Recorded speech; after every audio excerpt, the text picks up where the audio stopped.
আলহামদুলিল্লাহ আলা কুল্লি হাল ওয়া ফি কুল্লি মাকান। আমরা পবিত্র জুমার দিনে আছি।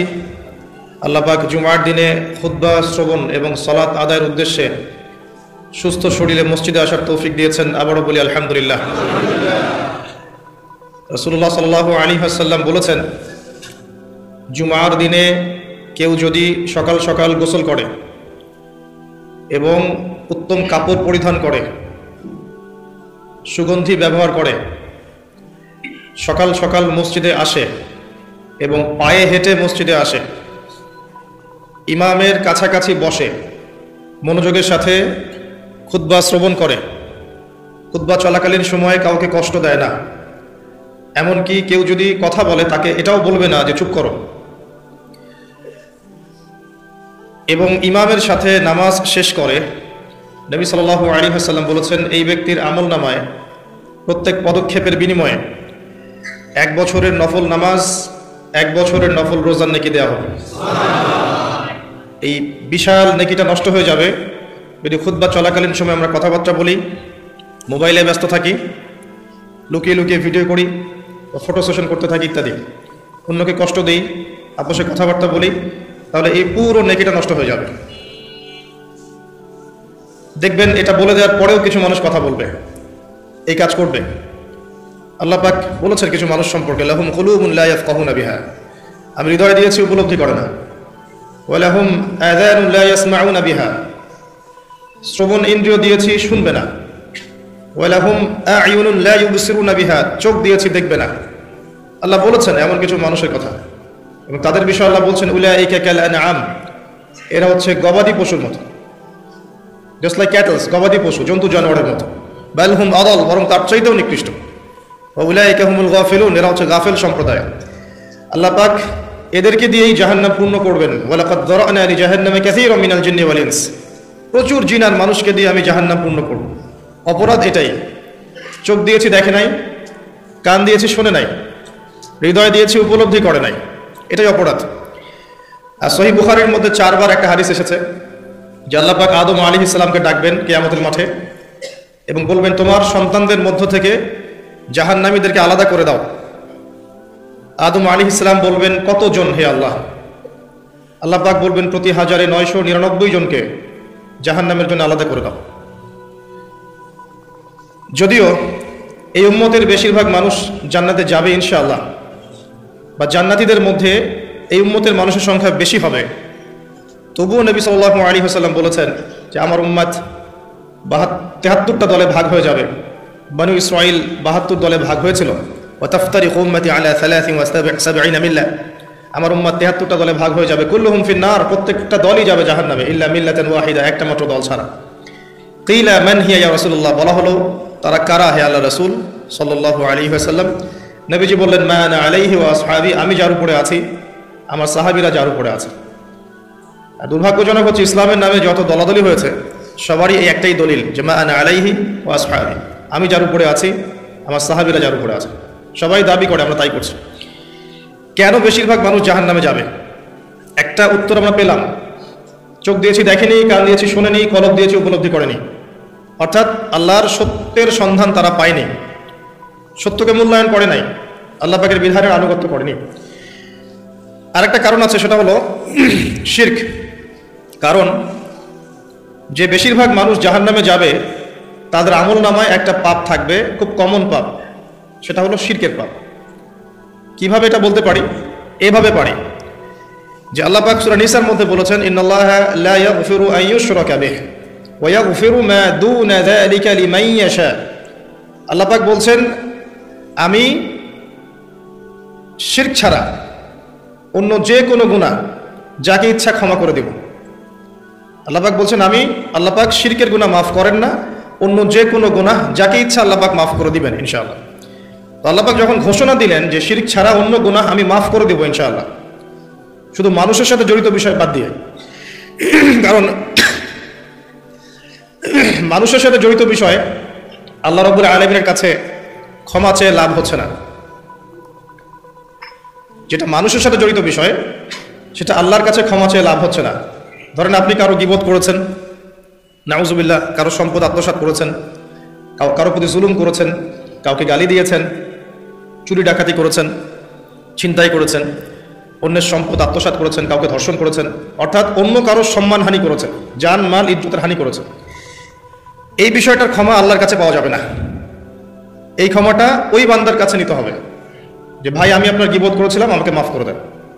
ভাই আমি আপনার সম্পদ চুরি করেছি, এই নেন, ফেরত নেন। ভাই আমি তোমার জমি আত্মসাৎ করেছি, এটা তোমার, তুমি নিয়ে নাও।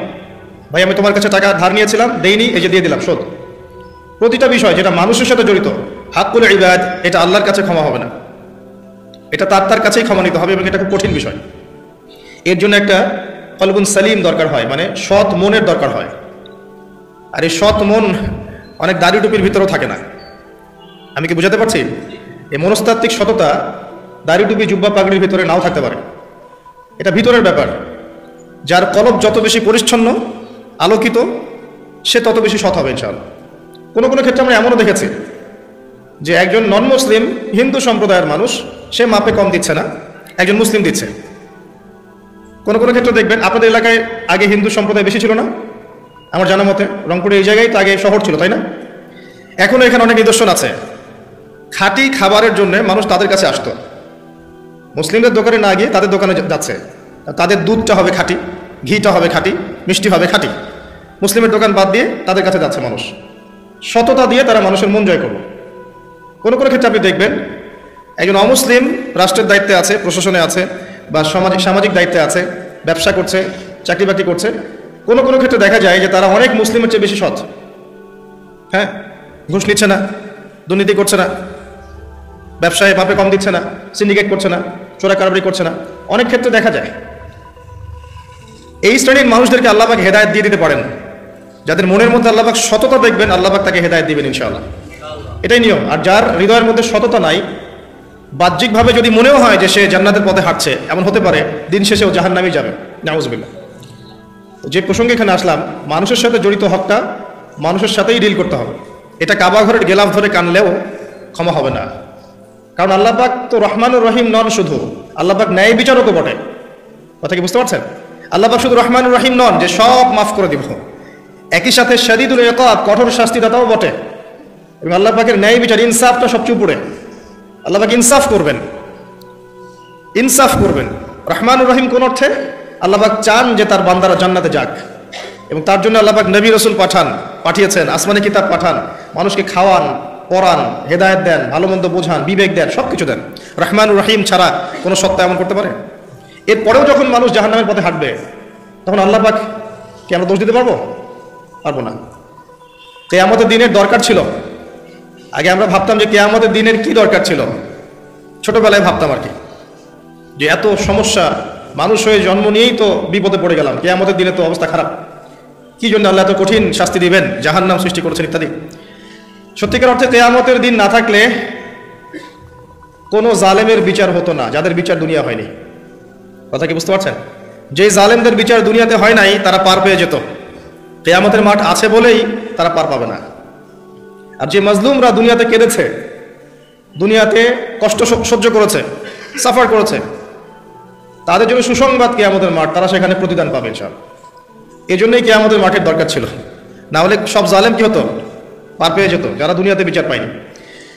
তো এর জন্য সৎ মনের দরকার। যদি মানুষের সাথে জড়িত বিষয় থাকে, তাকে ফেরত দিতে হবে। যদি আপনি জনগণের সম্পদ আত্মসাৎ করে থাকেন, সবার সামনে দাঁড়িয়ে বলতে হবে যে তোমাদের এই সম্পদ ছিল, আমি আত্মসাৎ করেছি, আমার সম্পদ থেকে এগুলো নিয়ে নাও। তারপরে জান্নাতের প্রশ্ন আসবে, তার আগে নয়। এত সহজ নয়। তাহলে কিয়ামতের মাঠে উঠে দেখবেন যে কিছু কিছু মানুষের ঘাড়ের মধ্যে দেখবেন রিলিফের মাল আছে। হ্যাঁ, কিয়ামতের মাঠে উঠে দেখবেন কিছু মানুষের ঘাড়ে রিলিফের মাল আছে, টিন আছে, গম আছে, চাল আছে, ত্রাণ আছে। নবী সাল্লাল্লাহু আলাইহি ওয়াসাল্লাম বলেছেন, যে যেটা আত্মসাৎ করবে সেটা নিয়ে কিয়ামতের মাঠে উঠবে। কেউ যদি একটা গরু আত্মসাৎ করে থাকে, গরু তার ঘাড়ে থাকবে। হ্যাঁ, গরু নিয়ে হাঁটবে সে। কেউ যদি ছাগল আত্মসাৎ করে থাকে, ছাগল থাকবে ঘাড়ে। কেউ যদি কারো জমি আত্মসাৎ করে থাকে, জমি, ওই এক তবক হলে 7 তবক চাপিয়ে দেওয়া হবে। তবক মানে তো বোঝেন, তবাক মানে আইন তবাক, কোরআন পড়ে দেখেন।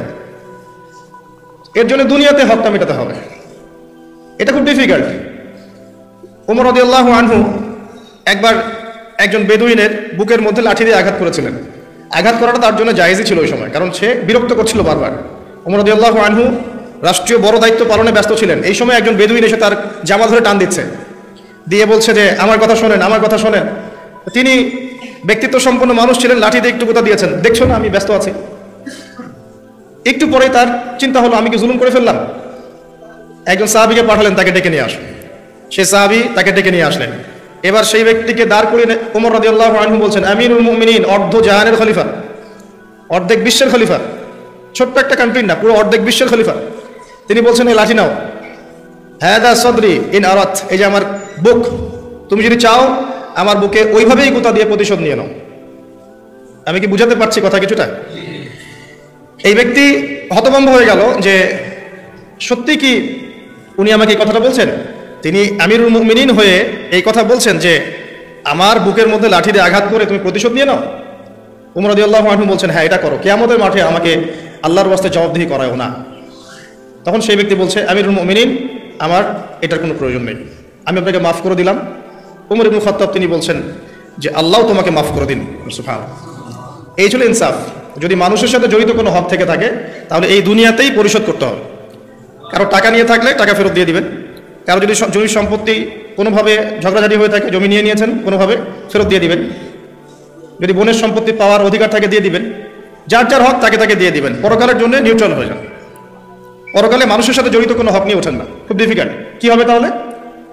পরিণতিটা এটা হবে, নবী সাল্লাল্লাহু আলাইহি ওয়াসাল্লাম বলেছেন কিয়ামতের মাঠে কিছু মানুষ উঠবে যারা নামাজ, রোজা, হজ, যাকাত, সাদাকা এরকম অনেক নেকি নিয়ে উঠবে।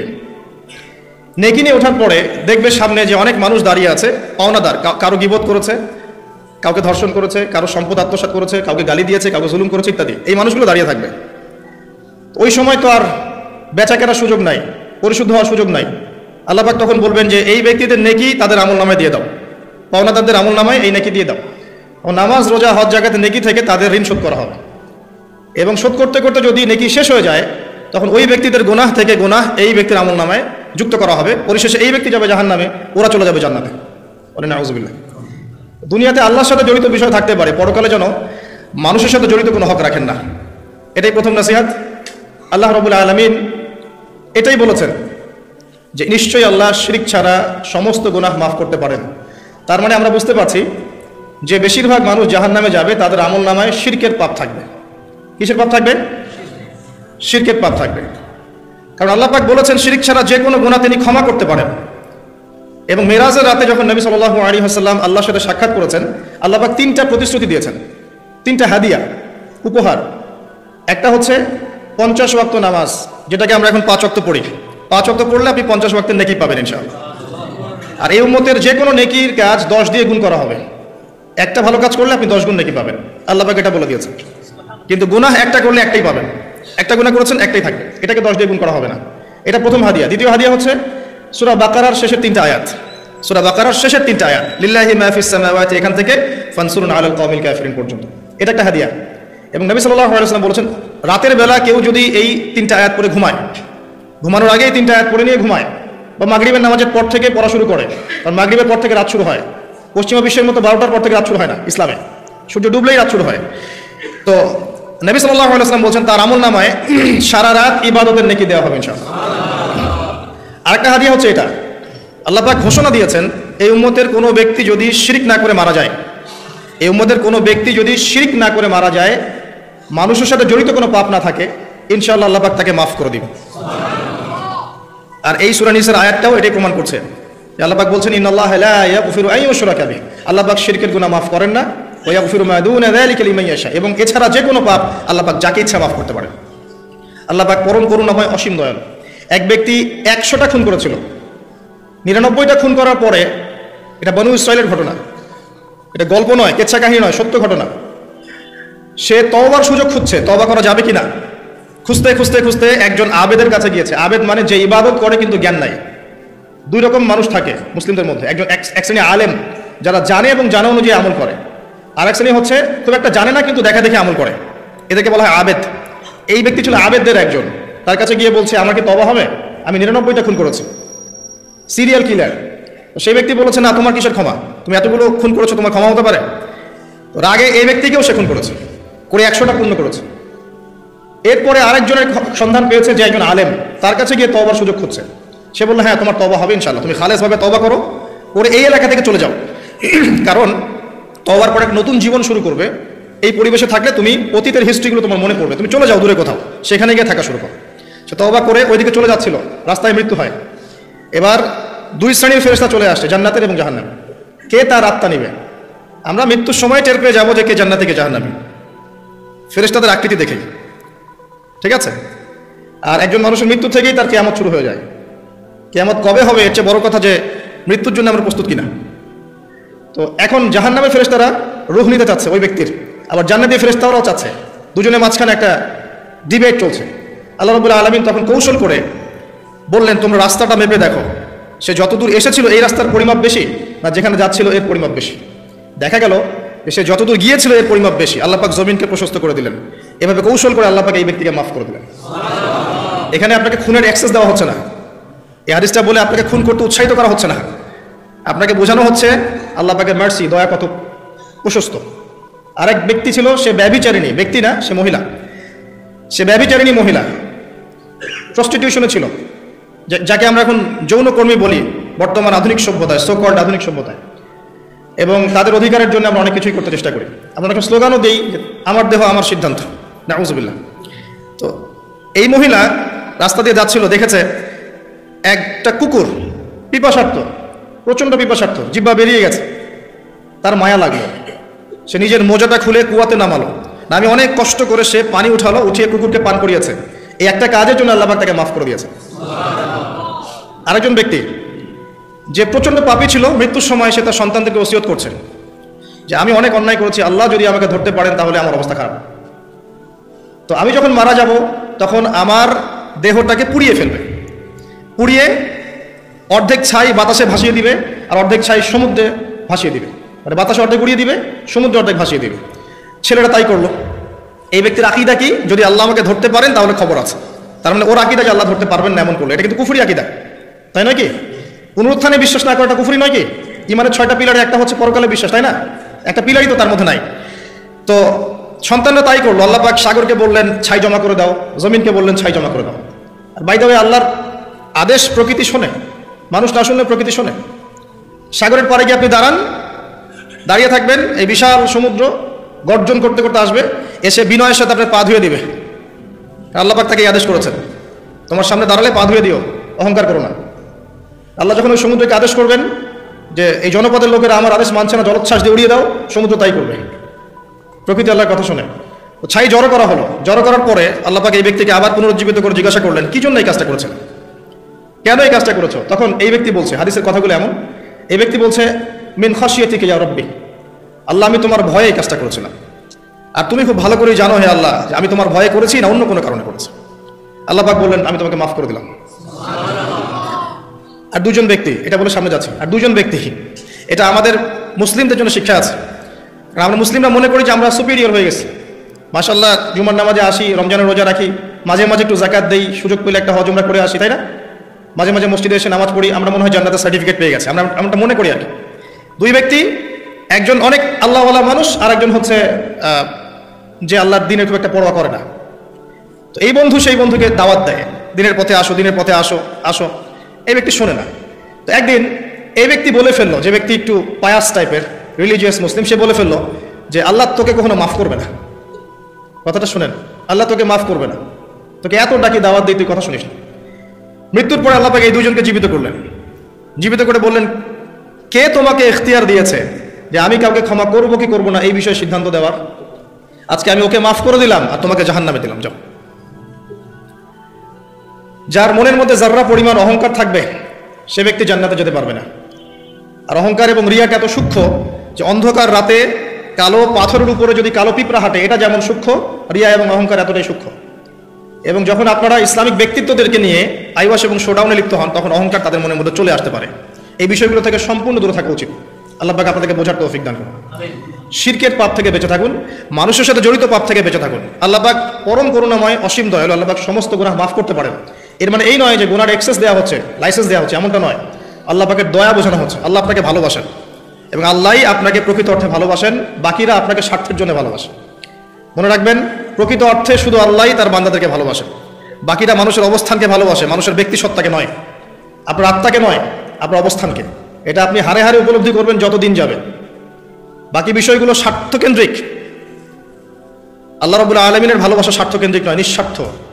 আল্লাহর জন্য ভালোবাসুন। মাকে ভালোবাসেন আল্লাহর জন্য, বাবাকে ভালোবাসেন আল্লাহর জন্য, আপনি সন্তান সন্ততিকে ভালোবাসেন আল্লাহর জন্য, স্ত্রীকে ভালোবাসেন আল্লাহর জন্য। তাদের জন্য করেন আল্লাহকে সন্তুষ্ট করার জন্য, তাদের কাছে কিছু পাওয়ার আশায় না। যখন আপনি কারো কাছে কিছু পাওয়ার আশা করবেন তখন তার কাছ থেকে কষ্ট পাবেন। যখন কারো কাছে কিছু পাওয়ার জন্য আপনি আশা করবেন তখন তার কাছে কষ্ট পাবেন। এর বাইরে একটা ভালোবাসা থেকে, ডিভাইন, আল্লাহর পক্ষ থেকে আসে। সেই দুই ব্যক্তি যারা আরশের ছায়া ছায়া পাবে, ওই 7 শ্রেণীর মধ্যে এক শ্রেণী হচ্ছে ওই দুই ব্যক্তি যারা একে অপরকে শুধু আল্লাহর জন্য ভালোবাসত।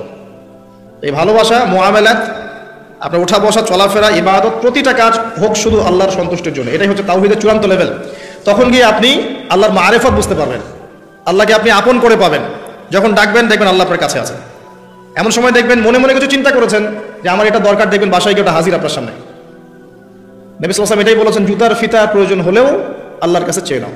তোমার যদি জুতার ফিতার প্রয়োজন হয় আল্লাহর কাছে চেয়ে নাও, কারোর কাছে চেয়েও না। আব্দুর রহমান বিন আউফ রাদিয়াল্লাহু আনহু মদিনায় গিয়েছেন হিজরত করে।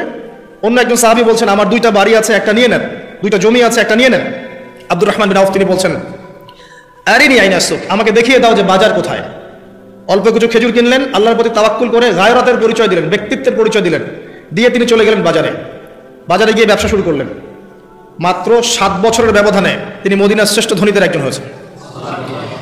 আল্লাহর হয়ে যান, শুধু আল্লাহকে আপন করে নেন, দেখবেন সবকিছু আপনার অনুকূলে ইনশাআল্লাহ। ইন্না সলাতি ওয়া নুসুকি ওয়া মাহইয়ায়া ওয়া মামাতি লিল্লাহি রাব্বিল আলামিন, এই কনসেপ্টে আসেন। ইব্রাহিম আলাইহিস সালাম বলেছেন, আমার সালাত, আমার যত কুরবানি, আমার জীবন, আমার হায়াত, মৃত্যু সবকিছু আল্লাহর জন্য। তখন দেখবেন দুনিয়াতে যদি আল্লাহর পথে চলতে আপনি বাধা পান, বিপত্তি পান, কষ্ট পান, দুঃখ কষ্ট আসে, বালা মুসিবত আসে, আপনার মুখে হাসি থাকবে।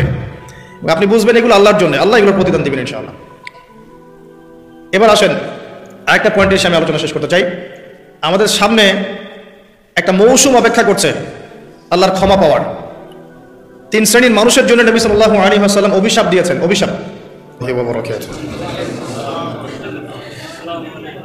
ইন্নাল হামদুলিল্লাহ নাহমাদুহু ওয়া নাস্তাঈনুহু মান ইয়াহদিহিল্লাহু ফালা মুদিল্লা লাহু ওয়া মান ইউদ্লিল ফালা হাদিয়া লাহু ওয়া নাশহাদু আন লা ইলাহা ইল্লাল্লাহ ওয়াহদাহু লা শারীকা লাহু ونشهد أن محمدًا عبده ورسوله أما بعد فأعوذ بالله من الشيطان الرجيم بسم الله الرحمن الرحيم وقال الله تعالى في كلامه المجيد والفرقانه الحميد يا أيها الذين آمنوا اتقوا الله حق تقاته ولا تموتن إلا وأنتم مسلمون وقال رسول الله صلى الله عليه وسلم القرآن حجة لك أو عليك رب اشرح لي صدري ويسر لي أمري واحلل عقدة من لساني يفقه قولي اللهم فقهنا في الدين وعلمنا التأويل اللهم اجعلنا منهم الذين آمنوا وعملوا الصالحات وتواصوا بالحق وتواصوا بالصبر الحمد لله যাবতীয় প্রশংসা এবং গুণগান একমাত্র মহিয়ান ও গরিয়ান আল্লাহ রাব্বুল আলামিনের জন্য, যে আল্লাহ সুবহানাহু ওয়া তাআলা নাযিল করেছেন মহাবিশ্বের মহাবিশ্বয় মহাগ্রন্থ আল কোরআনুল কারীম। যে আল্লাহ পাক আমাদেরকে আজকে সুস্থ শরীরে মসজিদে আসার তৌফিক দান করেছেন, আমাদেরকে মুসলিম পরিবারে জন্মগ্রহণ করার তৌফিক দান করেছেন, মুহাম্মদ সাল্লাল্লাহু আলাইহি ওয়াসাল্লামের উম্মাহ হওয়ার সৌভাগ্য দান করেছেন, সকলেই শুকরিয়া আদায় করি, বলি আলহামদুলিল্লাহ। অগণিত অসংখ্য দরুদ এবং সালাত বর্ষিত হোক মহান আল্লাহ প্রেরিত সর্বশেষ এবং চূড়ান্ত নবী, মানবতার মুক্তির দূত মুহাম্মদুর রাসূলুল্লাহ সাল্লাল্লাহু আলাইহি ওয়াসাল্লামের প্রতি।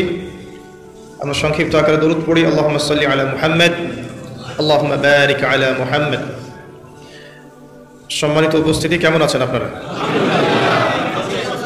আলহামদুলিল্লাহ আলা কুল্লি হাল ওয়া ফি কুল্লি মাকান। আমরা পবিত্র জুমার দিনে আছি। আল্লাহ পাক জুমার দিনে খুতবা শ্রবণ এবং সালাত আদায়ের উদ্দেশ্যে সুস্থ শরীরে মসজিদে আসার তৌফিক দিয়েছেন, আবারও বলি আলহামদুলিল্লাহ।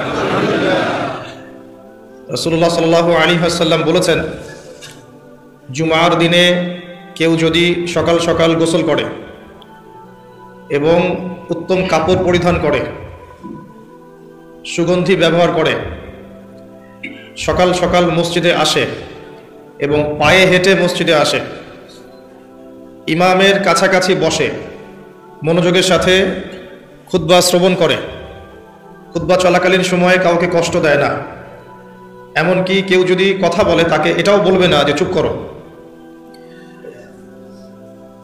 এবং ইমামের সাথে নামাজ শেষ করে। নবী সাল্লাল্লাহু আলাইহি ওয়াসাল্লাম বলেছেন, এই ব্যক্তির আমল নামায় প্রত্যেক পদক্ষেপের বিনিময়ে 1 বছরের নফল নামাজ, 1 বছরের নফল রোজার নেকি দেওয়া হবে। এই বিশাল নেকিটা নষ্ট হয়ে যাবে যদি খুতবা চলাকালীন সময় আমরা কথাবার্তা বলি, মোবাইলে ব্যস্ত থাকি, লুকিয়ে লুকিয়ে ভিডিও করি, ফটো সেশন করতে থাকি ইত্যাদি, অন্যকে কষ্ট দিই, আপোষে কথাবার্তা বলি, তাহলে এই পুরো নেকিটা নষ্ট হয়ে যাবে। দেখবেন এটা বলে দেওয়ার পরেও কিছু মানুষ কথা বলবে, এই কাজ করবে।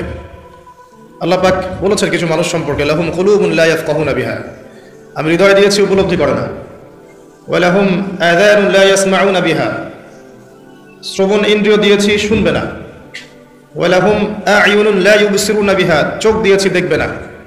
আল্লাহ বলেছেন এমন কিছু মানুষের কথা, এবং তাদের বিষয়ে আল্লাহ বলছেন উলাইকা কাল আনআম, এরা হচ্ছে গবাদি পশুর মতো, জাস্ট লাইক ক্যাটলস, গবাদি পশু, জন্তু জানোয়ারের মতো। বাল হুম আদাল, বরং তার চাইতেও নিকৃষ্ট। উলাইকা হুমুল গাফিলুন, এরা হচ্ছে গাফেল সম্প্রদায়। আল্লাহ পাক এদেরকে দিয়েই জাহান্নাম পূর্ণ করবেন। ওয়ালাকাদ যারানা লি জাহান্নামা কাসীরাম মিনাল জিন্নি ওয়াল ইনস, প্রচুর জিন আর মানুষকে দিয়ে আমি জাহান্নাম পূর্ণ করব। অপরাধ এটাই, চোখ দিয়েছি দেখে নাই, কান দিয়েছি শোনে নাই, হৃদয় দিয়েছি উপলব্ধি করে নাই, এটাই অপরাধ। আর সহিহ বুখারীর মধ্যে 4 বার একটা হাদিস এসেছে যে আল্লাহ পাক আদম আলাইহিস সালামকে ডাকবেন কিয়ামতের মাঠে এবং বলবেন, তোমার সন্তানদের মধ্য থেকে জাহান্নামীদেরকে আলাদা করে দাও। আদম আলাইহিস সালাম বলবেন, কতজন হে আল্লাহ? আল্লাহ পাক বলবেন, প্রতি 1999 জনকে জাহান্নামের জন্য আলাদা করে দাও। যদিও এই উম্মতের বেশিরভাগ মানুষ জান্নাতে যাবে ইনশাআল্লাহ, বা জান্নাতীদের মধ্যে এই উম্মতের মানুষের সংখ্যা বেশি হবে, তবুও নবী সাল্লাল্লাহু আলাইহি ওয়াসাল্লাম বলেছেন যে আমার উম্মত 73টা দলে ভাগ হয়ে যাবে। বনু ইসরাঈল 72 দলে ভাগ হয়েছিল। ওয়া তাফতারিকু উম্মতি আলা 73 মিল্লাহ, আমার উম্মত 73টা দলে ভাগ হয়ে যাবে। কুল্লুহুম ফিন্নার, প্রত্যেকটা দলই যাবে জাহান্নামে, ইল্লা মিল্লাতান ওয়াহিদা, একটা মাত্র দল ছাড়া। কিলা মান হিয়া ইয়া রাসূলুল্লাহ, বলা হলো তারা কারা হে আল্লাহ রাসূল সাল্লাল্লাহু আলাইহি ওয়াসাল্লাম? নবীজি বললেন, মা আনা আলাইহি ওয়া আসহাবি, আমি যার উপরে আছি, আমার সাহাবীরা যার উপরে আছে। আর দুর্ভাগ্যজনক হচ্ছে ইসলামের নামে যত দলাদলি হয়েছে সবারই এই একটাই দলিল যে মা আনা আলাইহি ওয়া আসহাবি, আমি যার উপরে আছি, আমার সাহাবীরা যার উপরে আছে। সবাই দাবি করে, আমরা তাই করছি।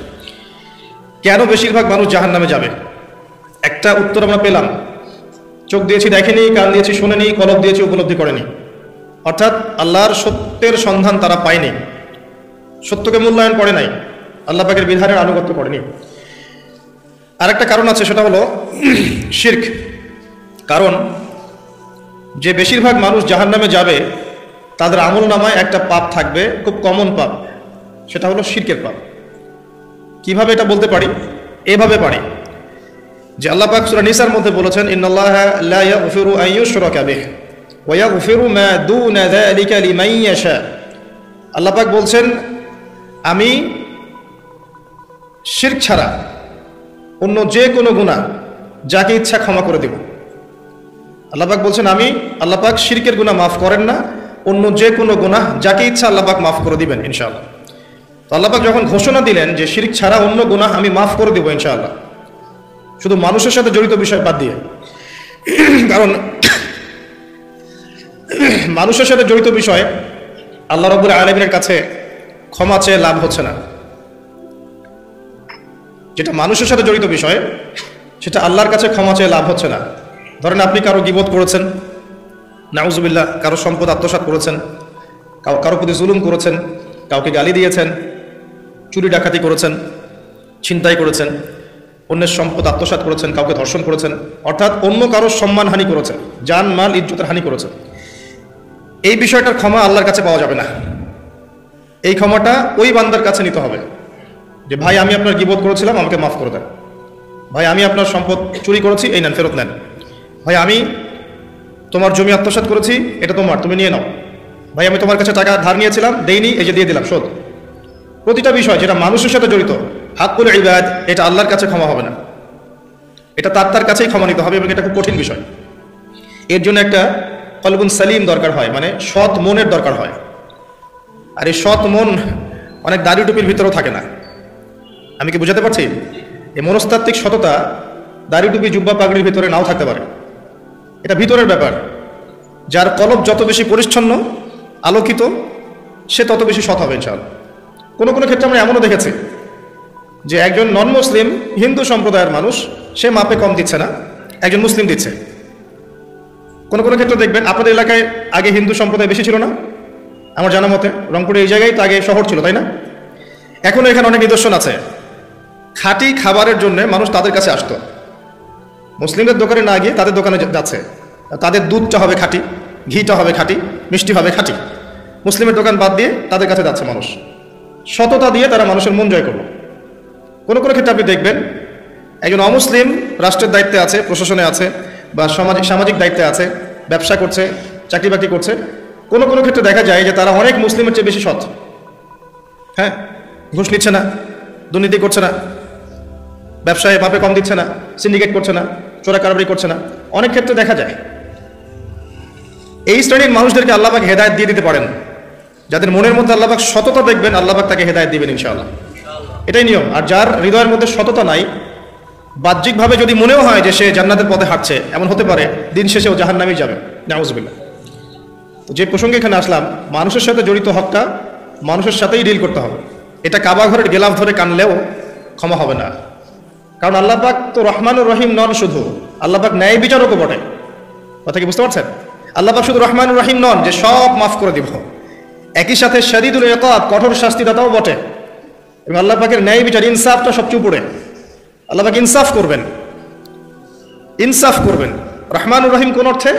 আল্লাহ পাক চান যে তার বান্দারা জান্নাতে যাক, এবং তার জন্য আল্লাহ পাক নবী রাসূল পাঠিয়েছেন, আসমানি কিতাব পাঠান, মানুষকে খাওয়ান, পড়ান, হেদায়েত দেন, ভালো মন্দ বোঝান, বিবেক দেন, সবকিছু দেন।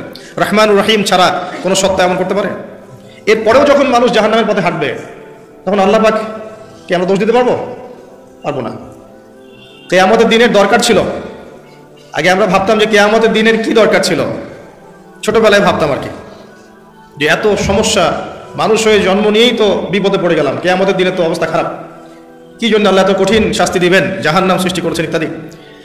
সত্যিকার অর্থে কিয়ামতের দিন না থাকলে কোনো জালেমের বিচার হতো না, যাদের বিচার দুনিয়া হয়নি। কথা কি বুঝতে পারছেন? যে জালেমদের বিচার দুনিয়াতে হয় নাই, তারা পার পেয়ে যেত। কিয়ামতের মাঠ আছে বলেই তারা পার পাবে না। আর যে মাজলুমরা দুনিয়াতে কেঁদেছে, দুনিয়াতে কষ্ট সহ্য করেছে, সাফার করেছে, তাদের জন্য সুসংবাদ কিয়ামতের মাঠ, তারা সেখানে প্রতিদান পাবে ইনশাআল্লাহ। এই জন্যই কিয়ামতের মাঠের দরকার ছিল, না হলে সব জালেম কি হতো? পার পেয়ে যেত, যারা দুনিয়াতে বিচার পায়নি। তো এর জন্য সৎ মনের দরকার। যদি মানুষের সাথে জড়িত বিষয় থাকে, তাকে ফেরত দিতে হবে। যদি আপনি জনগণের সম্পদ আত্মসাৎ করে থাকেন, সবার সামনে দাঁড়িয়ে বলতে হবে যে তোমাদের এই সম্পদ ছিল, আমি আত্মসাৎ করেছি, আমার সম্পদ থেকে এগুলো নিয়ে নাও। তারপরে জান্নাতের প্রশ্ন আসবে, তার আগে নয়। এত সহজ নয়। তাহলে কিয়ামতের মাঠে উঠে দেখবেন যে কিছু কিছু মানুষের ঘাড়ের মধ্যে দেখবেন রিলিফের মাল আছে। হ্যাঁ, কিয়ামতের মাঠে উঠে দেখবেন কিছু মানুষের ঘাড়ে রিলিফের মাল আছে, টিন আছে, গম আছে, চাল আছে, ত্রাণ আছে। নবী সাল্লাল্লাহু আলাইহি ওয়াসাল্লাম বলেছেন, যে যেটা আত্মসাৎ করবে সেটা নিয়ে কিয়ামতের মাঠে উঠবে। কেউ যদি একটা গরু আত্মসাৎ করে থাকে, গরু তার ঘাড়ে থাকবে। হ্যাঁ, গরু নিয়ে হাঁটবে সে। কেউ যদি ছাগল আত্মসাৎ করে থাকে, ছাগল থাকবে ঘাড়ে। কেউ যদি কারো জমি আত্মসাৎ করে থাকে, জমি, ওই এক তবক হলে 7 তবক চাপিয়ে দেওয়া হবে। তবক মানে তো বোঝেন, তবাক হলে আইন তবাক, কোরআন পড়ে দেখেন। এর জন্য দুনিয়াতে হকটা মেটাতে হবে, এটা খুব ডিফিকাল্ট। ওমর রাদিয়াল্লাহু আনহু একবার একজন বেদুইনের বুকের মধ্যে লাঠি দিয়ে আঘাত করেছিলেন। আঘাত করাটা তার জন্য জায়েজই ছিল ওই সময়, কারণ সে বিরক্ত করছিল বারবার। ওমর রাদিয়াল্লাহু আনহু রাষ্ট্রীয় বড় দায়িত্ব পালনে ব্যস্ত ছিলেন। এই সময় একজন বেদুইন এসে তার জামা ধরে টান দিচ্ছে, দিয়ে বলছে যে আমার কথা শোনেন, আমার কথা শোনেন। তিনি ব্যক্তিত্ব সম্পন্ন মানুষ ছিলেন, লাঠি দিয়ে একটু গুতা দিয়েছেন, দেখছো না আমি ব্যস্ত আছি। একটু পরে তার চিন্তা হলো, আমি কি জুলুম করে ফেললাম? একজন সাহাবীকে পাঠালেন, তাকে ডেকে নিয়ে আসুন। সে সাহাবী তাকে ডেকে নিয়ে আসলেন। এবার সেই ব্যক্তিকে দাঁড় করিয়ে ওমর রাদিয়াল্লাহু আনহু বলছেন, আমিরুল মুমিনিন, অর্ধ জাহানের খলিফা, অর্ধেক বিশ্বের খলিফা, ছোট্ট একটা কান্ট্রির না, পুরো অর্ধেক বিশ্বের খলিফা। তিনি বলছেন, এই লাঠি নাও। হাদা সদরি ইন আরাত, এই যে আমার বুক, তুমি যদি চাও আমার বুকে ওইভাবেই গুতা দিয়ে প্রতিশোধ নিয়ে নাও। আমি কি বুঝাতে পারছি কথা কিছুটা?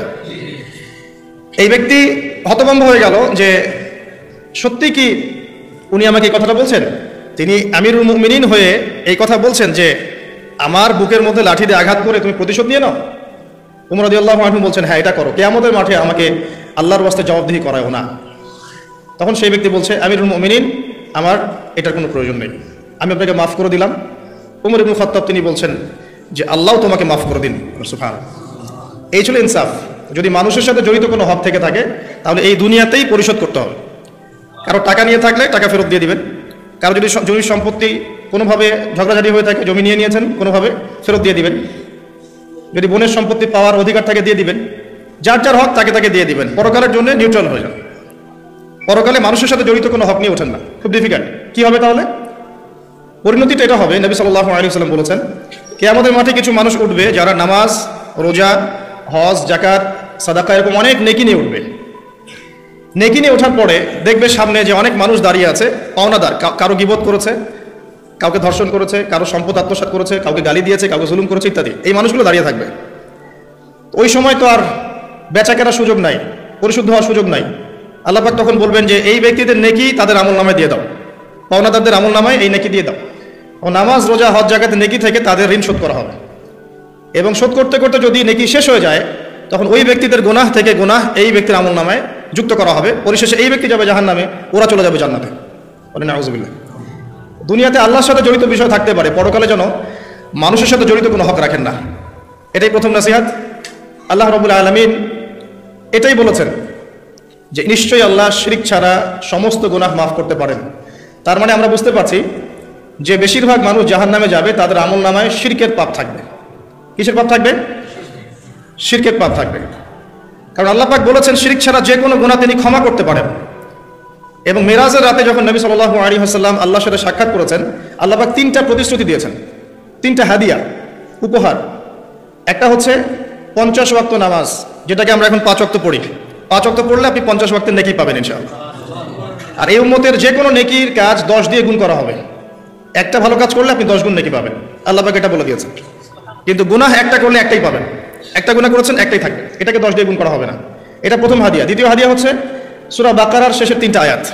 সূরা বাকারার শেষের 3টা আয়াত, লিল্লাহি মা ফিস সামাওয়াতি, এখান থেকে ফানসুরুন আলাল কওমিল কাফিরিন পর্যন্ত, এটা একটা হাদিয়া। এবং নবী সাল্লাল্লাহু আলাইহি ওয়াসাল্লাম বলেছেন রাতের বেলা কেউ যদি এই 3টা আয়াত পড়ে ঘুমায়, ঘুমানোর আগেই 3টা আয়াত পড়ে নিয়ে ঘুমায়, বা মাগরিবের নামাজের পর থেকে পড়া শুরু করে, কারণ মাগরিবের পর থেকে রাত শুরু হয়। পশ্চিমা বিশ্বের মতো 12টার পর থেকে রাত শুরু হয় না ইসলামে, সূর্য ডুবলেই রাত শুরু হয়। তো নবী সাল্লাল্লাহু আলাইহি ওয়াসাল্লাম বলছেন তার আমল নামায় সারা রাত ইবাদতের নেকি দেওয়া হবে ইনশাআল্লাহ। আরেকটা হাদিয়া হচ্ছে এটা, আল্লাহ পাক ঘোষণা দিয়েছেন এই উম্মতের কোনো ব্যক্তি যদি শিরক না করে মারা যায়, এই উম্মতের কোনো ব্যক্তি যদি শিরক না করে মারা যায়, মানুষের সাথে জড়িত কোনো পাপ না থাকে, ইনশাআল্লাহ আল্লাহ পাক তাকে মাফ করে দিবেন। আর এই সূরা নিসার আয়াতটাও এটাই প্রমাণ করছে। আল্লাহ পাক বলছেন ইন্নাল্লাহা লা ইয়াগফিরু আন ইউশরাকা বিহি, আল্লাহ পাক শিরকের গুনাহ মাফ করেন না, ওয়া ইয়াগফিরু মা দুনা যালিকা লিমান ইয়াশা, এবং এছাড়া যে কোনো পাপ আল্লাহ পাক যাকে ইচ্ছা মাফ করতে পারেন। আল্লাহ পাক পরম করুণাময়, অসীম দয়ালু। এক ব্যক্তি 100টা খুন করেছিল, 99টা খুন করার পরে, এটা বনু ইসরাইলের ঘটনা, এটা গল্প নয়, কেচ্ছা কাহিনী নয়, সত্য ঘটনা। সে তওবার সুযোগ খুঁজছে, তওবা করা যাবে কিনা। খুঁজতে খুঁজতে খুঁজতে একজন আবেদের কাছে গিয়েছে। আবেদ মানে যে ইবাদত করে কিন্তু জ্ঞান নাই। দুই রকম মানুষ থাকে মুসলিমদের মধ্যে, একজন এক শ্রেণী আলেম যারা জানে এবং জানা অনুযায়ী আমল করে, আর এক শ্রেণী হচ্ছে খুব একটা জানে না কিন্তু দেখা দেখে আমল করে, এদেরকে বলা হয় আবেদ। এই ব্যক্তি ছিল আবেদদের একজন। তার কাছে গিয়ে বলছে আমার কি তওবা হবে, আমি 99টা খুন করেছি, সিরিয়াল কিলার। সেই ব্যক্তি বলেছে না, তোমার কিসের ক্ষমা, তুমি এতগুলো খুন করেছো, তোমার ক্ষমা হতে পারে? তো রাগে এই ব্যক্তিকেও সে খুন করেছে, করে 100টা পূর্ণ করেছে। এরপরে আরেকজনের সন্ধান পেয়েছে যে একজন আলেম, তার কাছে গিয়ে তওবার সুযোগ খুঁজছে। সে বলল হ্যাঁ তোমার তওবা হবে ইনশাআল্লাহ, তুমি খালেসভাবে তওবা করো, করে এই এলাকা থেকে চলে যাও। কারণ তওবার পর এক নতুন জীবন শুরু করবে, এই পরিবেশে থাকলে তুমি অতীতের হিস্ট্রিগুলো তোমার মনে পড়বে, তুমি চলে যাও দূরে কোথাও, সেখানে গিয়ে থাকা শুরু করো। সে তওবা করে ওইদিকে চলে যাচ্ছিল, রাস্তায় মৃত্যু হয়। এবার 2 শ্রেণীর ফেরেশতা চলে আসছে, জান্নাতের এবং জাহান্নামের। কে তার আত্মা নিবে? আমরা মৃত্যুর সময় টের পেয়ে যাবো যে কে জান্নাতি কে জাহান্নামী, ফেরেশতাদের আকৃতি দেখেই, ঠিক আছে? আর একজন মানুষের মৃত্যু থেকেই তার কিয়ামত শুরু হয়ে যায়। কিয়ামত কবে হবে এর চেয়ে বড় কথা যে মৃত্যুর জন্য আমরা প্রস্তুত কিনা। তো এখন জাহান্নামের ফেরেশতারা রূহ নিতে চাচ্ছে ওই ব্যক্তির, আবার জান্নাতি ফেরেশতারাও চাচ্ছে, দুজনের মাঝখানে একটা ডিবেট চলছে। আল্লাহ রাব্বুল আলামিন তখন কৌশল করে বললেন তোমরা রাস্তাটা মেপে দেখো, সে যতদূর এসেছিল এই রাস্তার পরিমাপ বেশি না যেখানে যাচ্ছিল এর পরিমাপ বেশি। দেখা গেল যে সে যতদূর গিয়েছিল এর পরিমাপ বেশি। আল্লাহ পাক জমিনকে প্রশস্ত করে দিলেন। এভাবে কৌশল করে আল্লাহ পাক এই ব্যক্তিকে মাফ করে দিলেন। এখানে আপনাকে খুনের অ্যাক্সেস দেওয়া হচ্ছে না। এই হাদিসটা বলে আপনাকে খুন করতে উৎসাহিত করা হচ্ছে না। আপনাকে বোঝানো হচ্ছে আল্লাহ পাকের মার্সি, দয়া কত প্রশস্ত। আরেক ব্যক্তি ছিল, সে ব্যভিচারিণী ব্যক্তি না, সে মহিলা, সে ব্যভিচারিণী মহিলা, প্রস্টিটিউশনে ছিল, যাকে আমরা এখন যৌনকর্মী বলি বর্তমান আধুনিক সভ্যতায়, সো কল্ড আধুনিক সভ্যতায়। এবং তাদের অধিকারের জন্য আমরা অনেক কিছুই করতে চেষ্টা করি। আমরা একটা স্লোগানও দিই, আমার দেহ আমার সিদ্ধান্ত, নাউজুবিল্লাহ।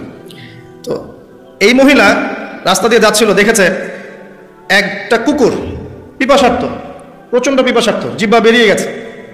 তার মায়া লাগলো, সে নিজের মোজাটা খুলে কুয়াতে নামালো। না, আমি অনেক কষ্ট করে সে পানি উঠালো, উঠিয়ে কুকুরকে পান করিয়েছে। এই একটা কাজের জন্য আল্লাহ পাক তাকে মাফ করে দিয়েছে। আরেকজন ব্যক্তি যে প্রচণ্ড পাপী ছিল, মৃত্যুর সময় সে তার সন্তানদেরকে ওসিয়ত করছে যে আমি অনেক অন্যায় করেছি, আল্লাহ যদি আমাকে ধরতে পারেন তাহলে আমার অবস্থা খারাপ।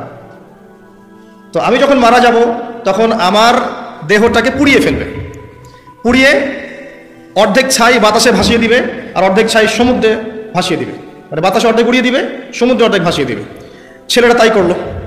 এই ব্যক্তির আকীদা কি? যদি আল্লাহ আমাকে ধরতে পারেন তাহলে খবর আছে।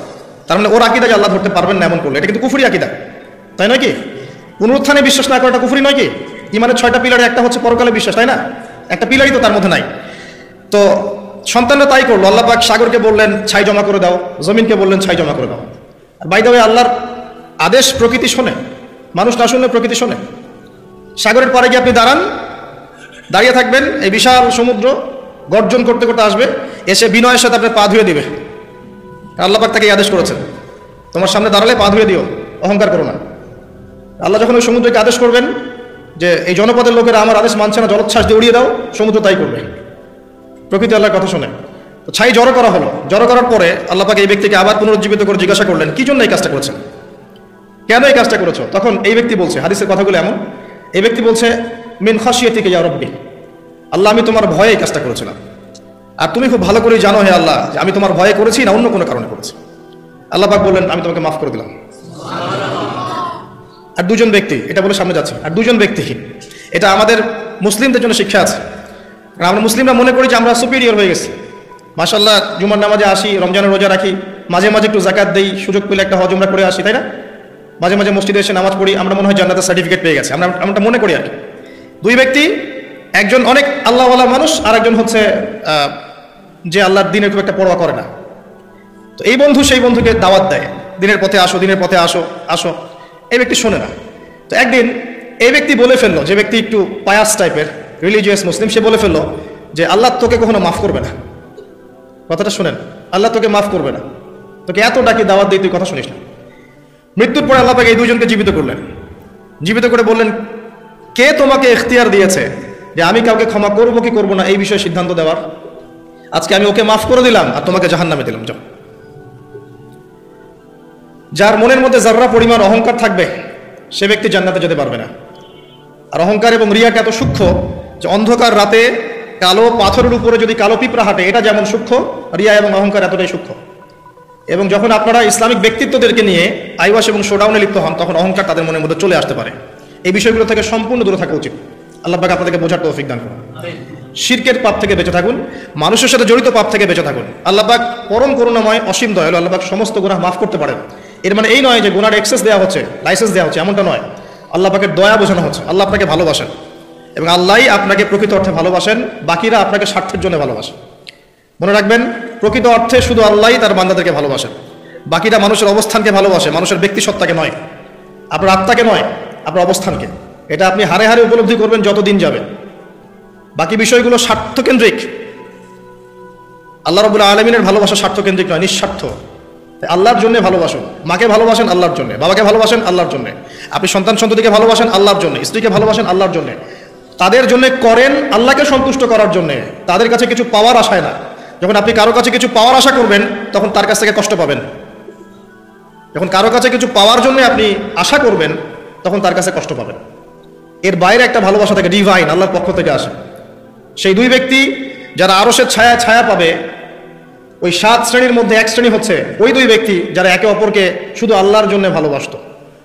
এই ভালোবাসা, মুআমালাত, আপনার ওঠা বসা, চলাফেরা, ইবাদত, প্রতিটা কাজ হোক শুধু আল্লাহর সন্তুষ্টির জন্য। এটাই হচ্ছে তাওহীদের চূড়ান্ত লেভেল। তখন গিয়ে আপনি আল্লাহর মারিফত বুঝতে পারবেন, আল্লাহকে আপনি আপন করে পাবেন। যখন ডাকবেন দেখবেন আল্লাহ আপনার কাছে আছে। এমন সময় দেখবেন মনে মনে কিছু চিন্তা করেছেন যে আমার এটা দরকার, দেখবেন বাসায় গিয়ে ওটা হাজির আপনার সামনে। নবী সাল্লাল্লাহু আলাইহি ওয়াসাল্লাম এটাই বলেছেন, জুতার ফিতার প্রয়োজন হলেও আল্লাহর কাছে চেয়ে নাও। তোমার যদি জুতার ফিতার প্রয়োজন হয় আল্লাহর কাছে চেয়ে নাও, কারোর কাছে চেয়েও না। আব্দুর রহমান বিন আউফ রাদিয়াল্লাহু আনহু মদিনায় গিয়েছেন হিজরত করে। অন্য একজন সাহাবী বলছেন, আমার 2টা বাড়ি আছে, একটা নিয়ে নেন, 2টা জমি আছে, একটা নিয়ে নেন।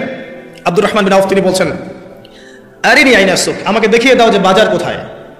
অল্প কিছু খেজুর কিনলেন, আল্লাহর প্রতি তাওয়াক্কুল করে গায়রাতের পরিচয় দিলেন, ব্যক্তিত্বের পরিচয় দিলেন, দিয়ে তিনি চলে গেলেন বাজারে। বাজারে গিয়ে ব্যবসা শুরু করলেন। মাত্র 7 বছরের ব্যবধানে তিনি মদিনার শ্রেষ্ঠ ধনীদের একজন হয়েছেন।